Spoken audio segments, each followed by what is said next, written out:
They say betrayal is like a knife to the heart. But they never tell you what it feels like to be standing still while someone you trusted slowly twists the blade, smiling as they do it. I was sitting in my oncologist's office the day I found out my marriage was over. Not because Caleb told me. No, he waited until the chemo had stolen my hair, my energy, and my dignity. That was when he chose to serve me divorce papers. That was when I stopped being his wife and started being his burden. My name is Vanessa Monroe. I was married to Caleb for 20 years. And for those 2 decades I was his everything, his assistant, his housekeeper, his biggest fan. I supported his career, raised our son, and buried my own dreams so he could chase his. I gave him my youth, my body, and my loyalty. And when my body betrayed me with stage 2 breast cancer, he decided I was no longer useful. He didn't even have the decency to tell me himself. A courier came to the hospital with a manila envelope and a forced smile. "For Mrs. Monroe," he said. Except I wasn't going to be Mrs. Monroe for much longer. I opened the papers with trembling hands. Divorce. Full asset division in his favor. Custody arrangement even though our son Jacob was nearly grown. It felt like he had already done all the math. Me subtracted from the equation of his new life. I was stunned. Not surprised. No, something in me had always known Caleb was the kind of man who loved convenience more than commitment. But it still broke me. At the worst moment of my life he walked away. I remember lying in that hospital bed, for dripping into my veins, staring at the ceiling tiles like they might give me answers. I wondered what I had done to deserve this. How a man I had loved since I was 23 could be so cold. So calculating. So willing to pretend like I never existed once I wasn't the shiny thing he wanted. He moved on fast. That's what everyone said. Before the ink on the divorce papers dried, he was already parading his new girlfriend, some 20-something marketing assistant, around the city like she was a prize. She had long legs and a fake laugh and looked at him like he hung the moon. I wondered if she knew. About the nights he stayed out working late. About the times he gaslit me into thinking I was too emotional or paranoid when I asked where he'd been. About the way he made me feel like nothing more than a ghost haunting the halls of my own life. But even worse than what he did to me was what he took. He took the house, my grandmother's house that we renovated together. He took our joint savings account which I'd been building for years. He even convinced most of our mutual friends that I was unstable, that the cancer had changed me. That's how good he was at pretending. He stripped me down to rubble. I moved into a small apartment near the hospital, a place that smelled like mildew and cheap desperation. I sold my wedding ring to pay for the last round of chemo. I watched the life I built with him fall apart like ash in the wind. But what Caleb didn't know, what he never asked about, was the one thing I held on to. Secret. Back when he was just starting out, building his business from scratch, he asked me to handle some of the early legal paperwork.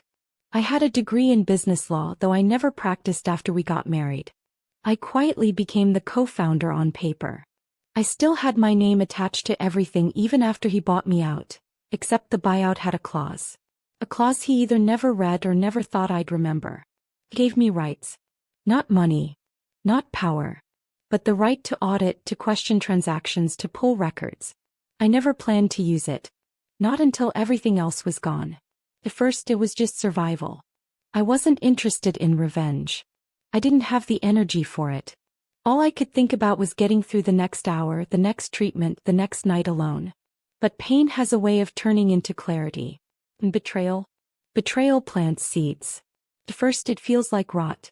But eventually, something starts to grow. I didn't know it then, but the worst thing Caleb ever did to me wasn't walking away. It was underestimating me.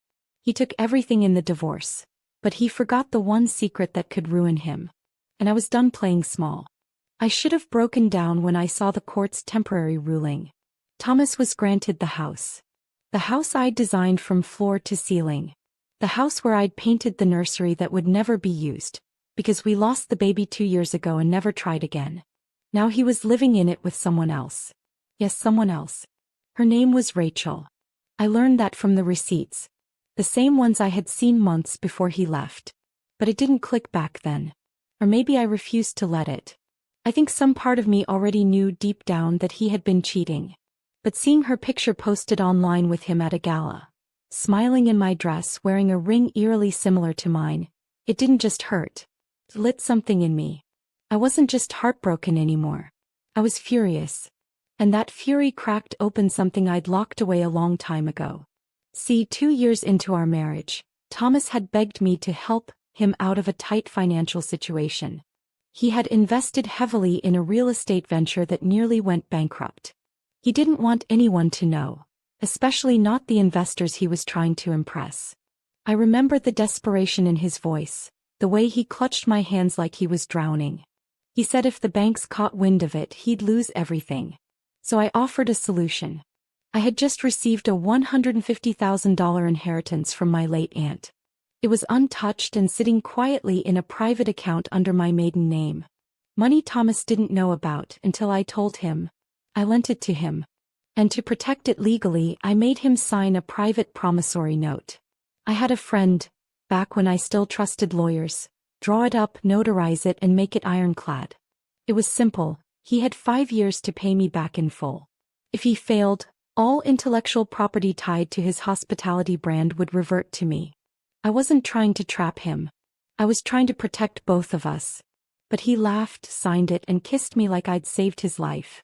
I had nearly forgotten about it, until I saw him smugly walk into the courtroom with his arm around Rachel and pretend like I had bled him dry.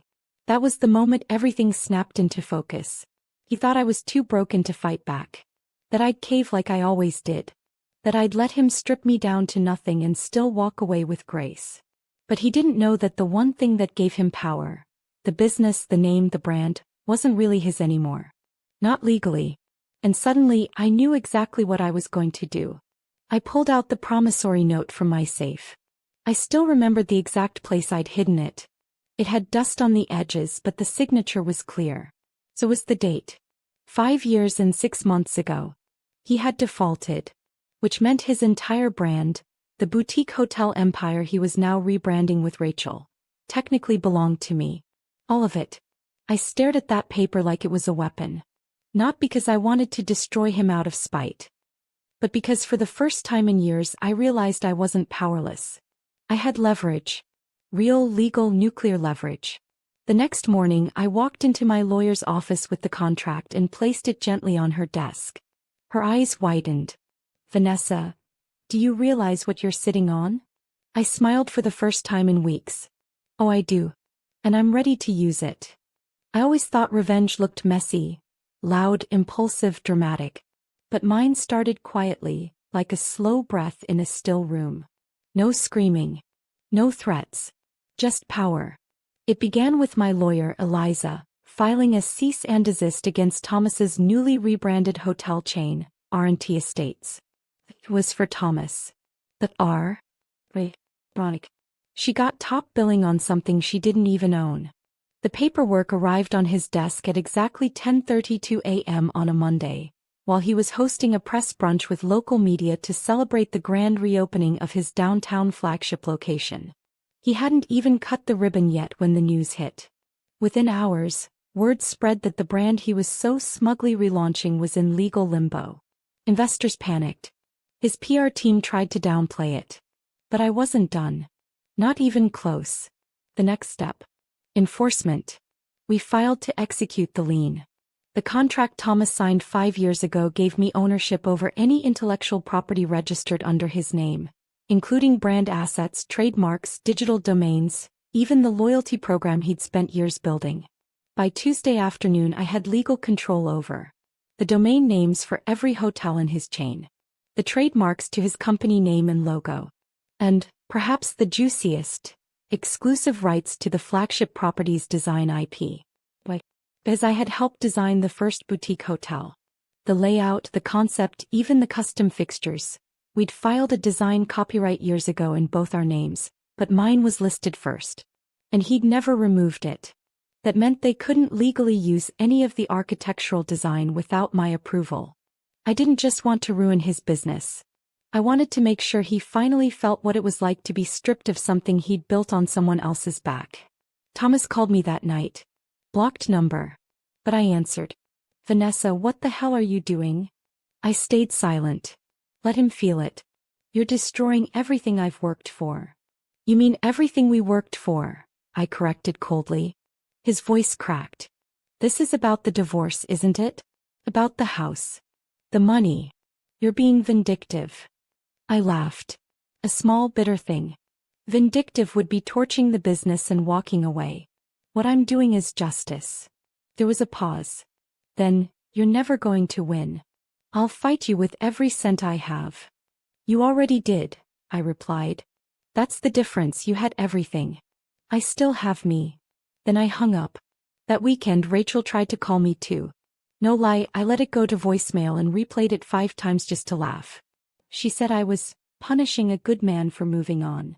That I needed to get over the bitterness and let them be happy. Oh sweetheart.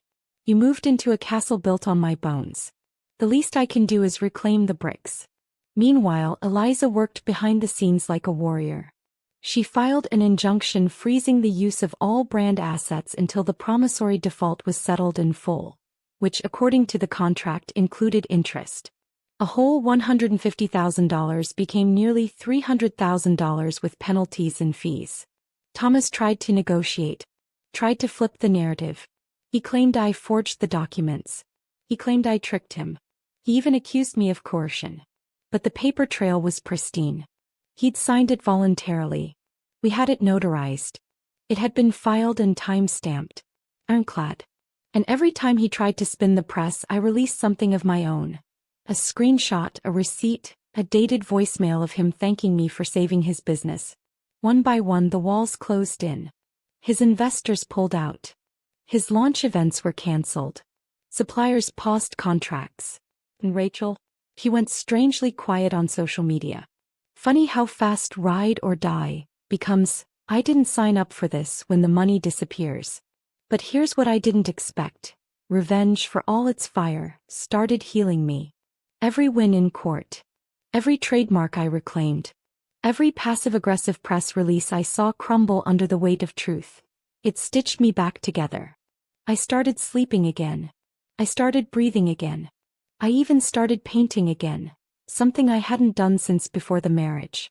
And the more I reclaimed, the more I remembered who I was before he tried to erase me. He thought he broke me. But really he sharpened me. I didn't plan to attend the shareholder meeting. Honestly, I didn't need to. Thomas was already circling the drain, fighting a lawsuit on one side and hemorrhaging investor confidence on the other. But then I got a call from one of his former assistants. I think you should know, she whispered. He's planning to pin the financial collapse on you. Says you blackmailed him during the marriage. That he only signed the lien under duress. Didn't surprise me. It was classic Thomas. When the walls closed in, he didn't take responsibility. He found someone to burn.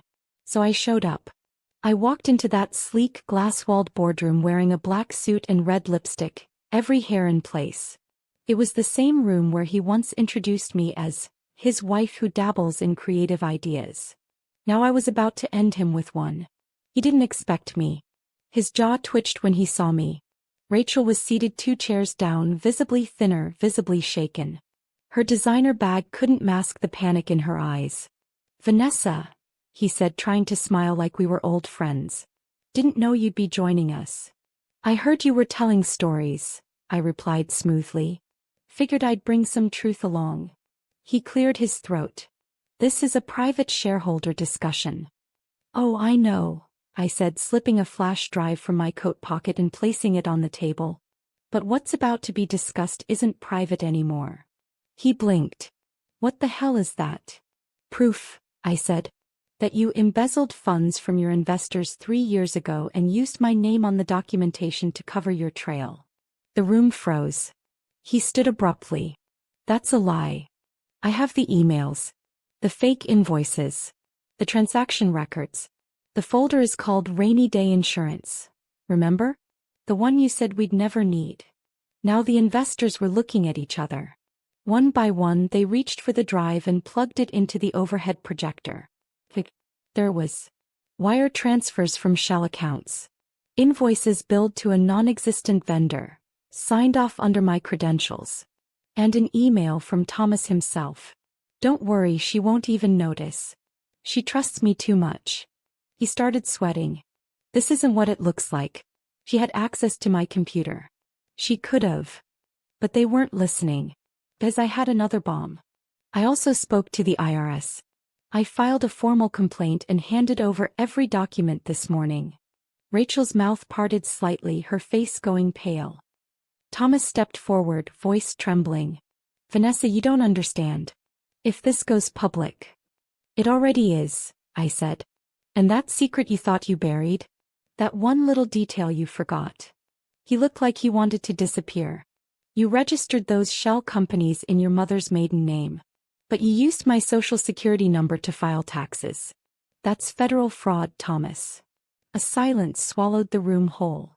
The legal advisor seated at the far end closed her laptop with a quiet click. I suggest we take a short recess, she said stiffly. This meeting can't continue with a pending criminal investigation hanging over the CEO. They escorted him out in silence. No clapping. No rage. Just that heavy, humiliating air of a man who finally realized he wasn't invincible. Rachel didn't follow him. She stood there stunned until I turned to leave. Why? She asked softly. Why go this far? I looked her in the eyes. Because you helped bury me. And I want you to remember what it feels like to dig your own grave. I walked out of that building taller than I'd ever been. Not because I destroyed Thomas, but because I reclaimed me. He took everything in the divorce. But he forgot one thing. I was the storm he created.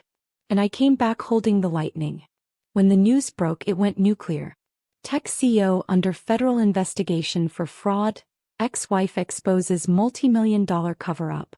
That headline was everywhere, from business sites to gossip blogs. Suddenly, I wasn't just Vanessa, the ex-wife. I was the woman who brought down a corporate criminal. And every camera in the country wanted my side of the story. But I didn't give them interviews. I didn't gloat. I let the truth speak for itself. The SEC froze all his accounts within a week. His assets were seized pending trial. The company's stock plummeted, and the board quickly removed him as CEO to protect the brand. That brand, by the way, had been my idea. The original sketches for the logo were still in my old journals. Rachel moved out of their apartment. I heard through the grapevine that she took a job in another state. Quiet, distant, out of the limelight. I wasn't surprised. She had built her identity around Thomas's power. When he fell, she crumbled too. As for Thomas, he was indicted. Wire fraud, identity theft, tax evasion, misappropriation of funds. It was poetic. He had built his empire on deception, and now every lie was catching up to him like a tidal wave. I remember sitting alone at a quiet cafe when the verdict came in. The news ticker rolled across the bottom of the TV screen. Guilty on all counts. Sentencing to follow. I didn't cheer. I just exhaled. It wasn't about revenge anymore. It was about release. For years I'd carried the weight of that man's manipulation. How he chipped away at my confidence made me doubt my worth, made me feel small. But now, I was free. And with freedom came focus. I launched the business I'd shelved for too long. A boutique consulting firm that helped women founders build ethical brands. Clients started coming in through referrals, and within 3 months I was booked solid. The same people who had once dismissed me as just a wife now requested one-on-one sessions with me to figure out how I rebuilt everything from rubble. I moved out of the apartment I once shared with Thomas. Bought myself a quiet home near the coast with floor-to-ceiling windows and a garden I actually had time to tend. Every morning I'd wake up to sunlight on my face and think, this piece, it's mine now. One day I got a letter. It was from Thomas, handwritten from prison. It wasn't apologetic. Of course not. He blamed the board. His lawyers. Even me. If you had supported me more, none of this would have happened. I folded the letter neatly, slid it back into the envelope and burned it in the fireplace. Then I went for a long walk on the beach and let the wind carry away the last fragments of him in my mind. Because the truth was, I didn't need an apology. I didn't need closure from a man who never gave me respect. I had something better. Power, peace, and purpose. Every woman he underestimated, me, his assistants, the interns he barked at, had moved on, grown stronger, and built something real. He'd spend the next several years in a concrete box, trying to figure out how the woman he once silenced became the voice that ended him. They say the best revenge is living well. But honestly, I wasn't thinking about revenge anymore. I was thinking about legacy. 3 years had passed since Thomas's sentencing. He was still serving time, 15 years, no parole. His name had become synonymous with scandal in the tech world. The empire he once lorded over? Dissolved. Investors pulled out. His company was rebranded and sold off in pieces. The man who once mocked me for not being visionary enough, now watched the world through bars.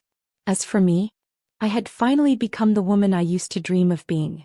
Before the lies, before the manipulation, before I ever allowed someone to shrink my light to fit their ego. My consulting firm had expanded. I'd taken on 2 partners, both women I'd mentored, both survivors of toxic marriages, both brilliant in ways the world had once ignored. Together we created an incubator for women-owned startups. We funded dreams, gave legal resources to women navigating messy divorces, and taught them to protect what they built. Every workshop began with my story. Not the one where I lost everything, but the one where I found myself. One afternoon, I stood in front of a packed auditorium at a women's conference in San Diego. Hundreds of women in business suits, sneakers, and bold lipstick stared back at me, nodding along as I spoke. I told them how I used to doubt every instinct, how I second-guessed myself to keep a man comfortable. I told them how the man who took everything from me forgot one thing: my ability to rise. And when I said, "Don't ever let anyone convince you that your silence is your strength. Your voice is your weapon," the entire room stood up. Applause thundered like a wave. I wasn't crying. Not anymore. I was powerful. After the talk, a young woman came up to me. She looked barely 25 and clutched a worn notebook like it was armor. "Thank you," she said, voice shaking. "I'm leaving my fiancé tonight. I've been scared. But your story, your fire, it reminded me I'm not alone." I hugged her. That was the moment I realized Thomas hadn't destroyed me. He had refined me. Everything he tried to break only made me sharper, smarter, and more relentless. He buried me, but I wasn't dead. I was planted. One evening, as the sun dipped low over the ocean, I sat on the porch of my new home, sipping tea and listening to waves crash. My dog curled at my feet, the garden blooming around me, and the wind whispering like freedom. That's when I got the news. Rachel had filed for bankruptcy. Turns out, after Thomas's downfall, she tried launching her own brand with the scraps of their stolen fortune. But without him, without the illusion of power behind her, she flopped. Hard. Investors pulled out. Creditors came knocking. She'd even tried to sell her story to a tabloid, but no one cared anymore. The world had moved on and left both of them behind. I smiled, not from spite but from clarity. That's the thing about karma. It doesn't always come with lightning and fire. Sometimes it comes with silence, soft, slow justice that settles like dust over time. The kind of justice that lets you breathe deeper every day while those who wronged you fade into the background of their own mistakes. I had my peace. I had my power. I had me. And if you're listening to this and you've ever felt erased, broken, or betrayed, hear me now. You are not what they did to you. You are what you do after. And if my story lit even the smallest flame inside you, then share it. Pass it on. Let someone else know they're not crazy, not weak, not alone. Because we rise together. And there's more where that came from. So don't forget to like, comment, share, and subscribe. New stories drop every day and someone out there needs to hear them. Your comeback starts now.